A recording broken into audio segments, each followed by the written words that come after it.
Fortenberry here, who's the founder and CEO of JobTread. Eric, I heard the explosions yesterday, so big congratulations on hitting that 10,000th customer. Thank you. That's exactly 5 years to the day we hit 10,000 customers. You just started in contract leadership that you were doing before.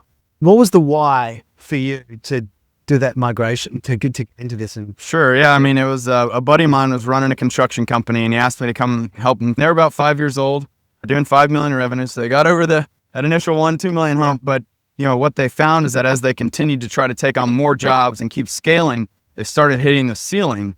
And that's where, it was very apparent. When I walked in day one, it was just like total chaos. Papers everywhere, like timesheets are walking in the door. They're putting them into these folders. They're printing out every bill that was coming in the door and waiting for the project manager to come, approve it whenever that would be.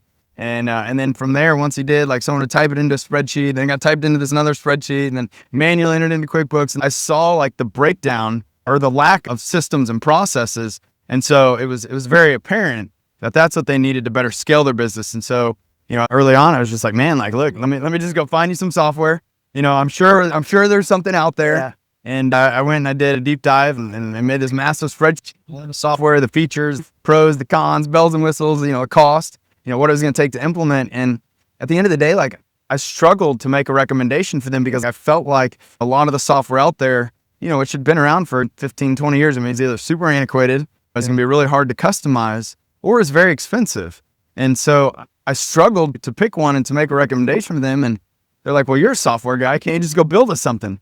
Like, Right. whoa, hold on. I was definitely not trying to take on a full-time job here. I was just here to help a buddy out. I had sold my company a couple of years before, and I just wanted to be a resource for him, maybe help him get the software up and running. But I got to thinking about it more. And when I really dug in even more, I was like, man, this is an enormous market that's lagging in technology. And so I thought there was going to be a big opportunity to come in to create something. So ultimately I went back to him and said, look, I'm willing to do it under 3 conditions. 1, I take over as CEO. Yeah. 2, everything I build is my intellectual property. And 3, I give you 1 year of my time, show up every single day, undivided attention. But basically, I wanted that opportunity, if this worked, for this to become my next software company. And I had the opportunity to take over the business. That made me partner CEO, and we built JobTread out of a needs basis over the course of that year while running their company. Got it. So I got to see firsthand all the challenges that construction companies, had. And long story short, we grew the business from 5 to 8 million in sales. We increased their gross profit by 43% that year. And so that's when I knew, I was like, it's too good to leave sitting here with y'all. And we launched JobTread. What were the biggest, let's call them, habits, leadership decisions, listening or communication? What was it around that enabled you to do that and still stay connected to your audience, your culture? Well, I believe that when you find passionate people who genuinely want to make an impact, it makes all the difference in the world. I would say assembling this incredible team that we have now, I mean, we've got about 65 people on our team, which, again, has grown very rapidly over the last couple of years. Even early on, though, finding great people is so important. I'd say the other thing, one of the things that we've done really well at JobTread is create this community around, the product. I remember very early on, we were like, man, should we create this Facebook group? It's called JobTread Pros. Is this going to turn into what every other Facebook group turns into, where it's just all feature requests, all complaints, and they really need support? We decided to do it anyway. And it's the thing that has just blown me away. And I really didn't see coming, was this incredible support system that has been formed to help others. They're asking questions and throwing out ideas and brainstorming and supporting each other. That has been such a huge effort for us. And I think our customers recognize that's a great way for us to stay involved and to keep hearing, but they recognize that we genuinely want them to be our partner. We view them as our partners to work together.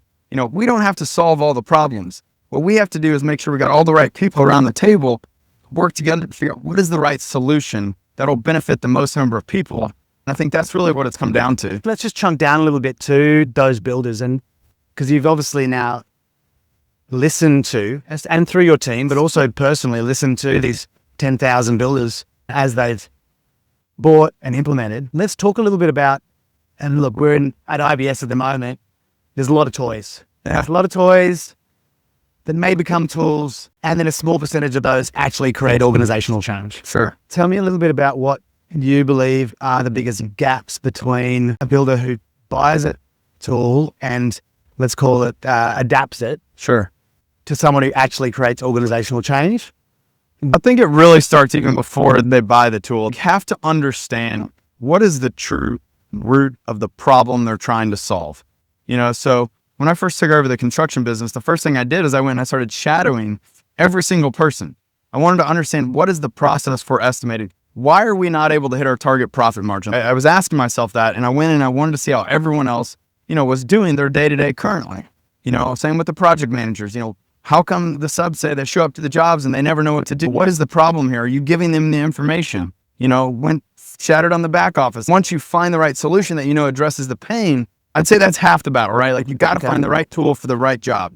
After that, though, it really comes down to implementation. It's all about making sure that you're doing what needs to be done to get this ingrained into your company, your culture, your processes, and developing your SOPs. Like, how is this going to work? Who is going to do what role? And making sure that they're trained, they're familiar. So many people, they sign up for software and they don't do anything. Like, they think, oh, it's just going to magically somehow work for them. And like, that's not the case, right? And I see that a lot, whether it's work diaries, whether it's communication standards, SLA, whatever it happens to be. It's like, I don't care if you're using an Excel spreadsheet or the world's most amazing AI, beautiful thing that's available in 10 years, no standards, no results. So if you could, again, you see what's happening. You can see the potential of what they could be if they just executed and implemented consistently. If I could wave a magic wand and you could get, let's call it 3, because we all got probably 10 standards we'd love them to uphold, but 3 standards that if they could uphold every day or every week, what are those 3 standards that you would say, yep, if they did that, A, they'd stay with you for life, right, because they're using it. B, they would actually have what it took to scale without losing control. Clearly define the roles and responsibilities for everyone on your team. Yep. I see so many times that, team members, trade partners, they don't have clarity on what they should be doing. Yeah. They need to be very, very clear on what their expectations are, what the processes are, what needs to happen in order to execute a job successfully. And the better job you can do getting your team on the same page, rowing in the same direction, working together, like that right there will make a huge difference. Okay, so first standard, clarity over, call the team objectives. Pulling down now to, again, the things that you see slip. So they know the why. They got clarity. There's something in clockwork that slips. You have to set yourself up for success. If you don't give your team the right tools to do the job, then they're not going to be successful or not as successful as they could be, or it may not be scalable. You can't give someone a hacksaw and tell them to go cut down a tree, right? Like, you've got to give them the right tools for the job. And so, I think it's very important that contractors take the time to sort of step back and really understand, what do they need to set themselves up for success. Let's talk about daily habits, right? Because people get busy, they go like this, they quote up a lot of work and then they do a lot of work and they lose all that. What inside the software, what kind of, and I guess with their clients, what are the daily or weekly habits or data or checks that you would say, if you would pick, that if they could do that, would maintain that integrity so that it doesn't slip after they prepped it up in the beginning? It's about when your guys show up every day, they need to show up on time, they need to show up professionally dressed, be clean shaven, not, smelling like smoke and mud on your boots. Like, they have to show up as professionals. And I think what a lot of people probably might not do as well as I wish they would is, it's about being as transparent as you possibly can with the customer. We have an amazing customer portal where the customer can have visibility into the schedule, into all the selections, all the, change orders, like, give the access to the customer portal so that they can feel like a part of the journey. What do you see over the next 3 to 5 years being the biggest operational changes that builders should expect in the industry? Well, look, the reality is the industry is still lagging in technology. There's still a lot of builders out there that they feel like they've been doing this for 10, 20 years. Like, they're kind of getting a little bit stuck in their ways and they're failing to adopt technology. I see a lot of people who there's a lot of resistance to change. And ultimately, like, at the end of the day, like, if you want to stay competitive in this market, you need to make sure that you're keeping up with the technology. You're keeping up, with the market because it is so rapidly changing. It's changing faster than ever before. Our customers are expecting more. Our partners are expecting more. Our trades, our subs, like your employees, your team, you have to make sure that you're continually improving your business, improving your operations. And I think that's what we're going to see a lot more of in the next, year, 2 years, where people are, no longer just kind of sitting back and accepting status quo. Like, you cannot get complacent if you want to grow in this market. And we're going to see those businesses who are investing in their team, their systems, their customers' experience, like, they're going to continue to accelerate. They are going to continue to have tremendous demand. There is so much more demand than there is supply for construction projects. But it's those companies that are sitting there positioning themselves as the industry leaders, as the thought, partners, like, as the people who can deliver great work. They're building the trust. I think that is going to help them. Someone was listening right now, and again, I'm all about getting shit done. Like, what is one thing they could do in the next week in their business that will create lasting operational change in one simple step? I would say sit down with your entire team and have a heart-to-heart conversation about who we are, what is our mission, what is our vision, what are our core values, what are we great at, and where are we lacking? What can we do better? I think as business leaders, as owners, it is so important that we can, just literally go to our team, our customers, our partners, and ask them, how can we build a better business? I think that's ultimately how you're going to best uncover where do you need to focus to take your business to the next level. Got to take off those rose-colored glasses, and you got to get real, get into the details. And after that, again, go find the right solutions to your problems. Go find the right partners for your business. Like, as entrepreneurs, as small businesses, we all just keep putting on all the hats. Like, at the end of the day, like, you got to surround yourself with better, smarter, faster people who can do the job better than you can. Your job as a leader is to make sure that everything gets done, and it gets done to the highest quality.